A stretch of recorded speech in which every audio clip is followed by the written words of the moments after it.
mbokk yi ñu ngi leen di nuyu amaan nañ mbégte lool dikkaat yéen ci xibaaru météo yi fi ñuy tàmbalee nag tey xibaar yi mooy ci gën a fës xibaar yi mooy asamaan si daanaka niir yi bëriwul parce que ab noor lañ nekk noor yi boo ko waxee nawet bi jàll na donc niir yi du ñu bëri bu baax ba tax jant bi na fenk bu baax ci réew mi seddaay bi nag wàññeeku na boo leen xoolee bëccëg bi surtout ci côté penku réew mi ak bët saalum réew mi foofu tàngaay bëccëg bi ñu ngi commencé jóg ndànk parce que boo leen xoolee fan yee de weesu ñeent fukki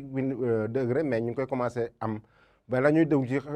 xibaar yi météo yi bu baax a baax ñu dugg ci niir yi maanaam nataal niir yi ci Afrique sowu-jant mu tëddee wala xool asamaan si kat leer na parce que ñi xawoon naa lëndëm tuuti parce que amoon na ay niir yoo xam ne dinañu daw tuuti côté bët gànnaar réew mi mais niir yi daanaka bëriwuñ ci réew mi li ñu am ci niir côté Mauritanie la ak côté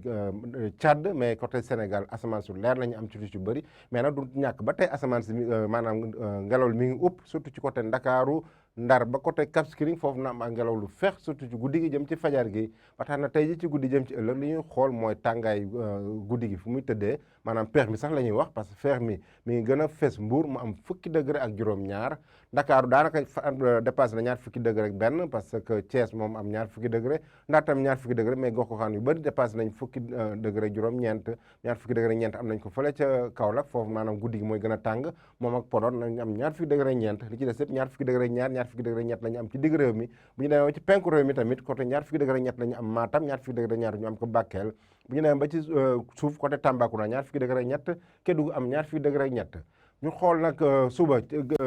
alxames gi niir yi ak tàngaay bi ni muy tëddee Ndakaaru mooy gën a feex parce que na am ñaar fukki degré juróom-ñaar boo xoolee Ndakaaru démb ak tey daanaka amul ràññetle mais li ci des lépp nag fanweer degré dañ koy weesu Ndar daal moo fi am fanweer degré li ci des lépp fanweer degré ak juróom-ñeent ñu am ko Mbuur foofu na tàng bu baax parce que boo la xoolee diggante Ndakaaru ak Mbuur soriwul mais fukki degré ñaar woote na leen tàngaay bi tam mi ngi fi ba tey ci bët Saalum bi mais bëriwul ma côté Mbuur moo gën a tàng parce que na am fanweer degré juróom-ñaar fële ca Sédhiou fanweer degré juróom-ñeent fële ca Ziguinchor bu ñu demee ba ci côté Kaffrine nag foofu mooy gën a tàng parce que na am ñeent fukki degré benn boo leen xoolee fan yëpp dépassé wu ñeent fukki degré mais Kaffrine dépassé ko tey jii ñeent fukki degré ñu am ko Linguère am ko Matam am ko Bakel am ko Tambacounda Kédougou am fanweer degré ak juróom-ñeent donc mbokk yi boo leen xoolee bu baax fan yi jant bi laañee la bu baax mais xaw na am ay niir par yenn saay mais tàngaay mi ngi fi ba tey parce que tàngaay mi commencé naa am doole bu baax ci digg réew mi ñu ngi ci weer jeextalu at bi décembre mais tàngaay mi ngi fi ba tey seddaay bi daal fa mu gën a fesee rek mooy côté sow réew mi diggante Ndakaaru ak Ndar mais li ci des lépp mi ngi commencé di am fanweer ñeent fi dëgg rek lu tegal mbokk yi loolu lañu amoon di leen ko jox dig daje ba suba ak jàmm wasalaam